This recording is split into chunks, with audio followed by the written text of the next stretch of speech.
parler de magie et de chemin spirituel, chemin de magie de sorcière ou sorcier pour les hommes qui m'écoutent.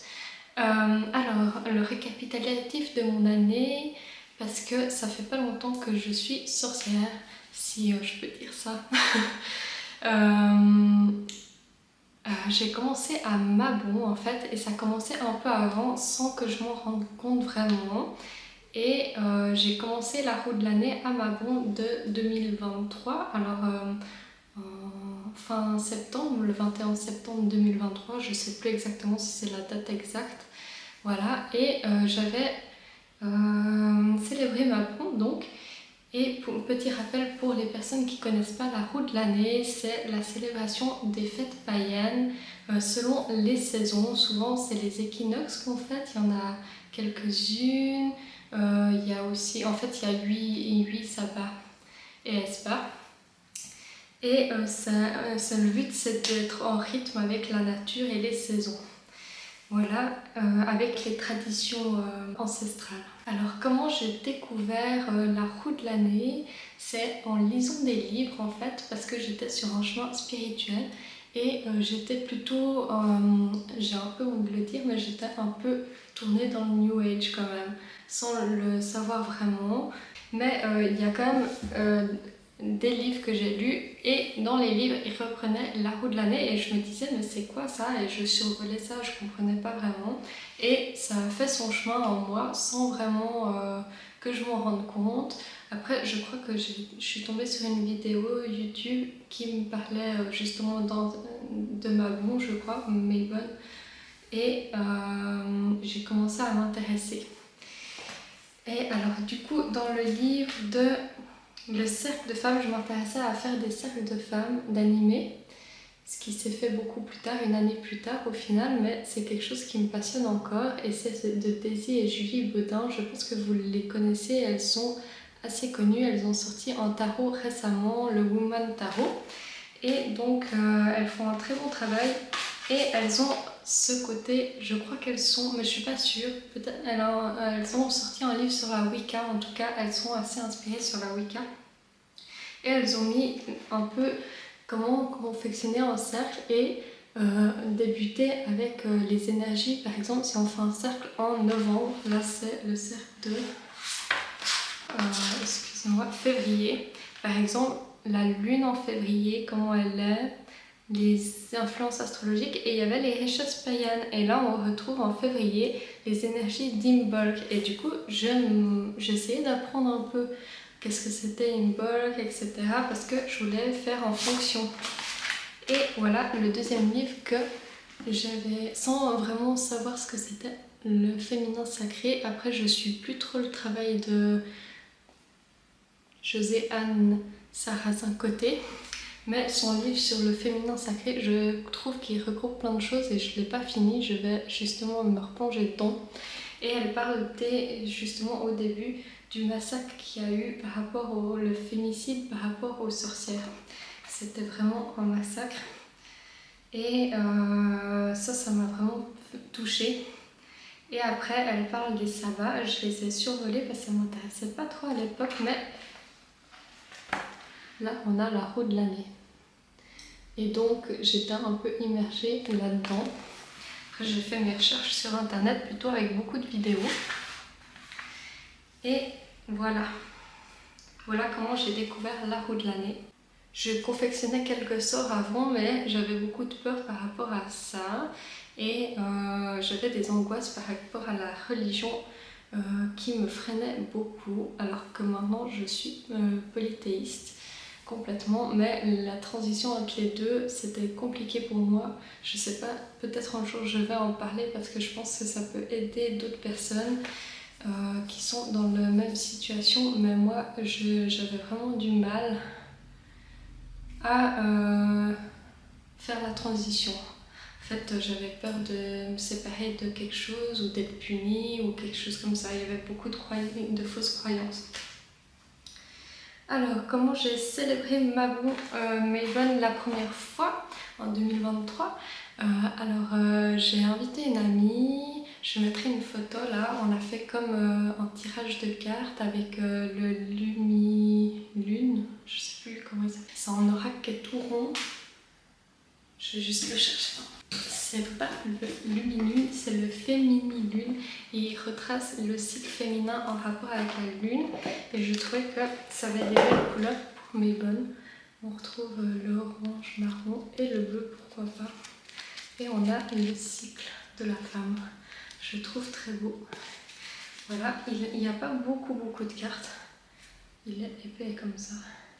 Et j'avais mis ça tout en cercle autour de mon ancien hôtel qui me faisait office d'hôtel. Une table basse, j'adore quand c'est à même le sol. L'hôtel, par contre, j'ai un chat maintenant. Si j'ai de nouveau un hôtel, je pense, parce que j'ai un hôtel provisoire, mais il n'est pas très actif en ce moment. Et je suis un peu en transition et parce que si je veux vraiment avoir quelque chose, j'aimerais bien le faire. Et pour l'instant, c'est pas du tout possible financièrement. J'aimerais vraiment des bonnes choses, mais je sais que c'est stupide, puis qu'on pourrait faire avec très peu de choses. C'est le but d'ailleurs.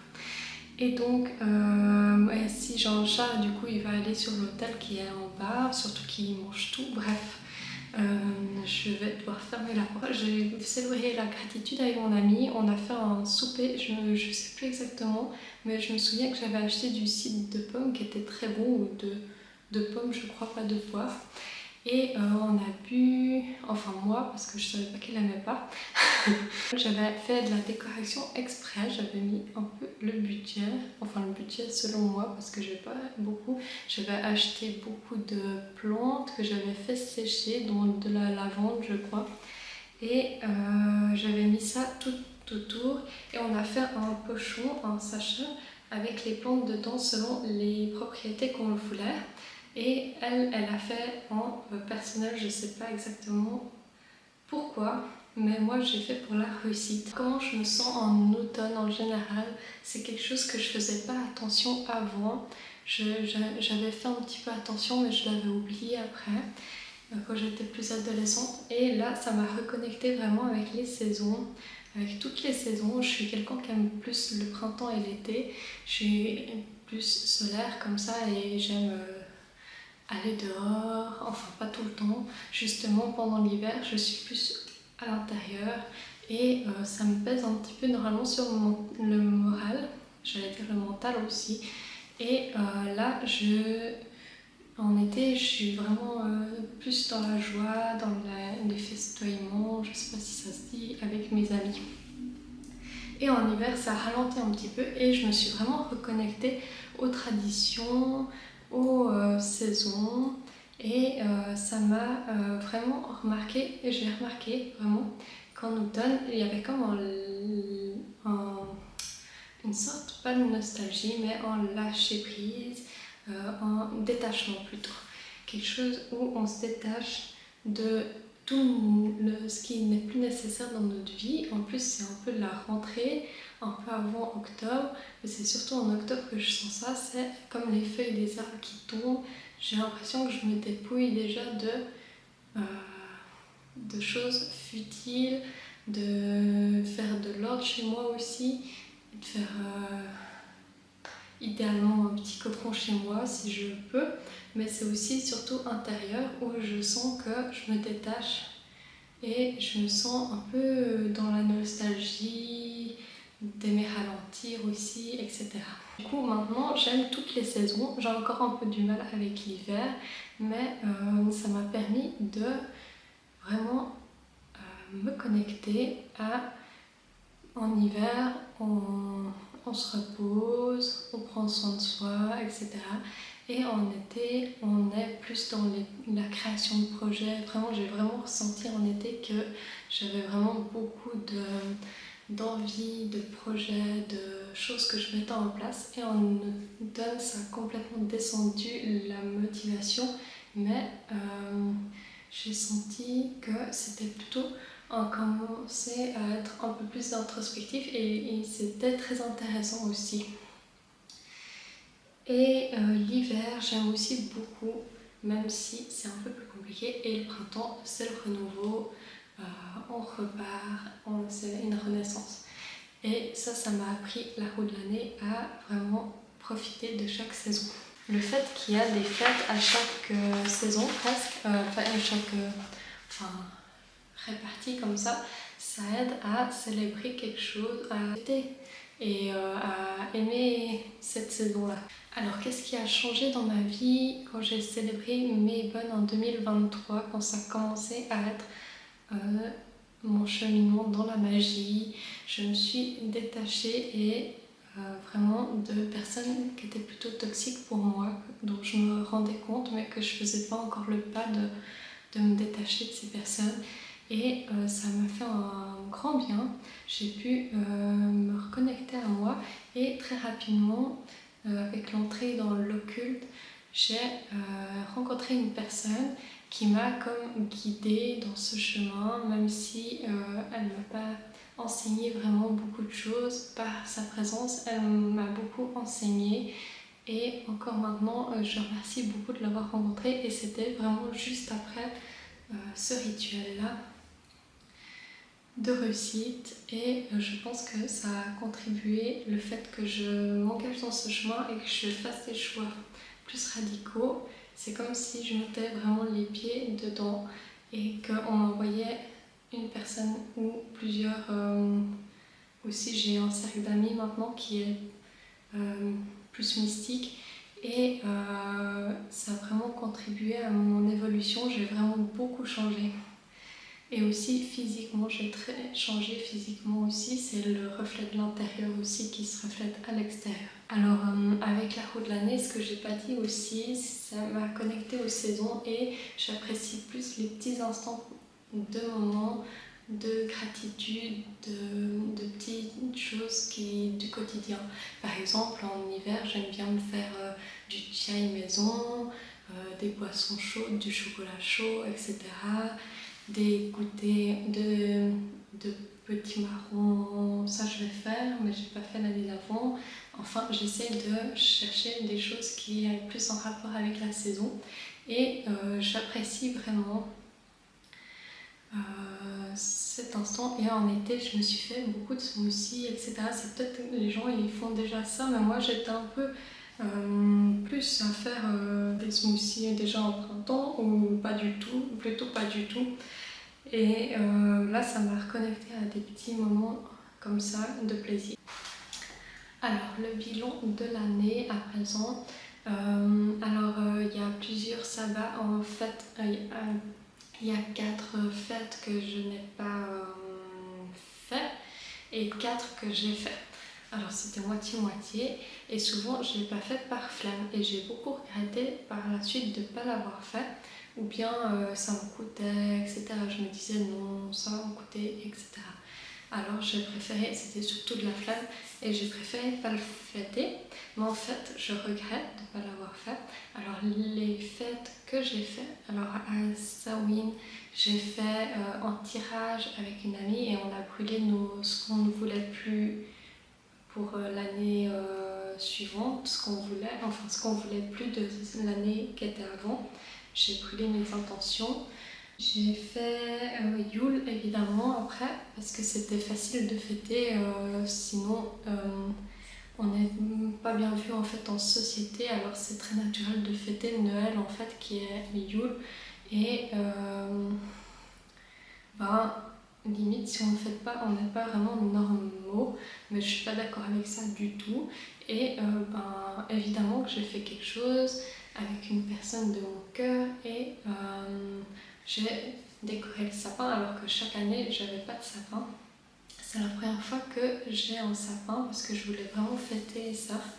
Et on s'est échangé des présents, classique, quelque chose de très classique, et j'ai fait la cuisine, c'était très bon. Voilà. C'était un très bon moment, je regrette pas, j'ai des bons souvenirs. En fait, c'est ça en fait. Vous aurez des bons souvenirs à force de fêter chaque fois vos sabbats et espas, même si vous ne le voulez pas vraiment. Après, il ne faut pas se forcer, évidemment. J'ai fêté aussi l'Ita parce que je m'étais inscrite à un groupe de sorcières qui allaient tourner autour du feu. J'en ai fait un vlog sur ma chaîne YouTube, vous pouvez aller la voir si vous voulez. ma vidéo et c'était très sympa. J'y suis allée avec une autre amie qui n'est pas sorcière du tout mais qui s'intéressait à ça. Et on a dansé autour du feu, c'était très sympa, c'était très différent et il pleuvait cette année à Lita mais on a passé entre les gouttes et le ciel était ténébreux, c'était magnifique. On a eu une éclaircie aussi et c'était vraiment très beau. On a fait un rituel d'abondance, tous ensemble, chacun personnellement mais tous en cercle. Le quatrième, je vous en ai parlé, c'est mes bonnes de l'année d'avant. Alors là, cette année, mes buns, j'ai fait tout simple.